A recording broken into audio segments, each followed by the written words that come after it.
After my first time I competed at the Olympia, I didn't place like I wanted to place.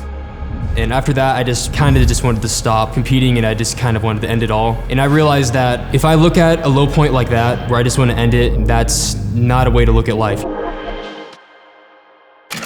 It all started when I asked my parents for a weight set when I was 12 years old. I just wanted to start getting stronger for sports initially, and then after about 6 months, I saw a huge improvement in my physique, and then from there it just turned into a passion of mine. Was heating up, then we burst out. Never put the work down, knew that this would work out. Now you see me fresher than somebody in the courthouse. Dropped out the camera, graduated to a course now. Working hard for that #1 spot. No, we could never be stopped. What I look at as a failure is something that makes you stronger. So when you fail, you can look at it two ways. You can either look at it as a negative and dwell on it the rest of your life, or you can look at it as a way to improve. So when I tore my ACL, initially I didn't realize I tore it. I went back onto the field for football, and that's when I had another injury, and that's when I went to the doctor, got an MRI, and then that's when I figured out that I actually had a torn ACL. And after that point, all my dreams kind of fell out the window. I knew that I had to kind of rethink my whole life.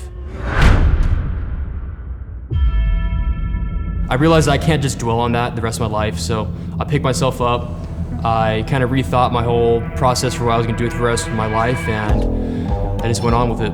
I stumbled upon the fitness industry and all the bodybuilding shows and all that when I was 16. And then from there, that's when the career really started taking place, and then I really found the passion.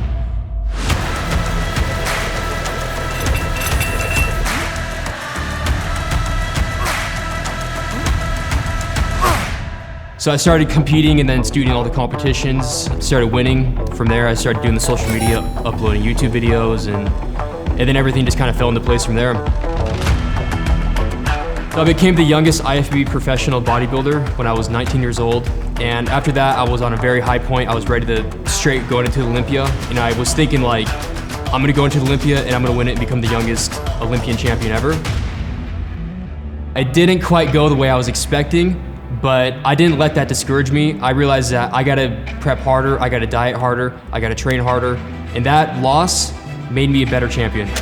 And I realized that if I look at a low point like that, where I just wanna end it and move on, that's not a way to look at life. You need to realize that there are gonna be low points in life, and that is what's gonna make you stronger.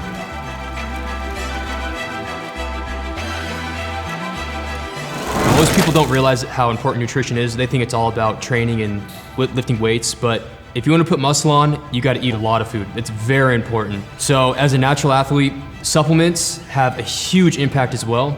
You need to realize that when you're natural, you need to take advantage of every little thing that you can. So that's why I partnered up with Myprotein, because Myprotein's been around for a very long time.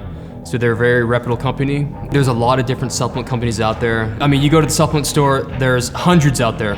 So I wanted to pick a brand that I can trust, and it's someone I can work with.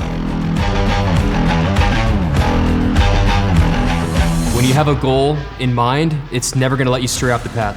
So you always wanna have goals, especially in bodybuilding, you always wanna have something that you're aiming towards. So when I was always competing, that's something that I was always training for. So I always had a goal in mind, and I always was able to work towards it.